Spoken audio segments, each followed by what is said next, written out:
Je l'ai trouvé fidèle à lui-même, un menteur, quelqu'un qui ment comme il respire,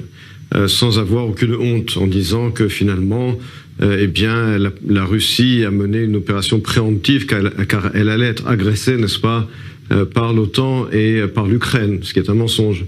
Qu'il est allé dénazifier l'Ukraine, ce qui est également un mensonge. Donc c'est un Poutine qui ment ouvertement, ça on en a l'habitude, mais effectivement également un Poutine qui comptait sur les cérémonies du 9 mai pour célébrer une victoire. Or, on sait très bien que la Russie échoue, et heureusement d'ailleurs, en Ukraine. Tout ce qu'il a réussi, entre guillemets, à faire, c'est d'unifier justement l'Occident, de convaincre les Suédois et les Finlandais de se joindre à l'OTAN, de créer un front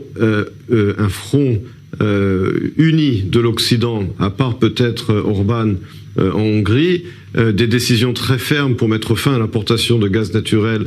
et de pétrole de la Russie, ce qui va mettre l'économie russe à genoux, et bien entendu la décision des pays occidentaux, des pays de l'OTAN, d'augmenter la fourniture d'armement à l'Ukraine. Il a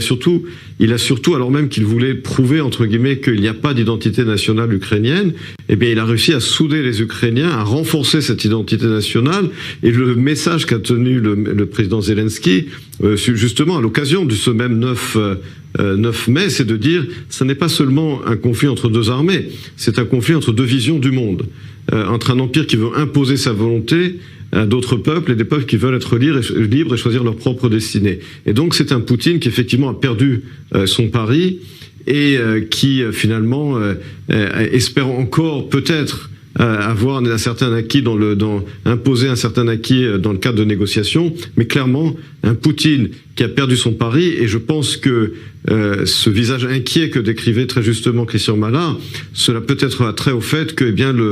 le leadership militaire du Kremlin et de la Russie se demande peut-être aujourd'hui s'il ne faut pas se débarrasser de cet élément très gênant qui est devenu Vladimir Poutine. Et on sent qu'il est inquiet, bien qu'effectivement il se protège très bien comme on le sait, mais pas seulement les oligarques qui ont perdu énormément d'argent, mais le leadership militaire de la Russie qui se dit mais qu'est-ce qu'on est allé faire dans cette galère ?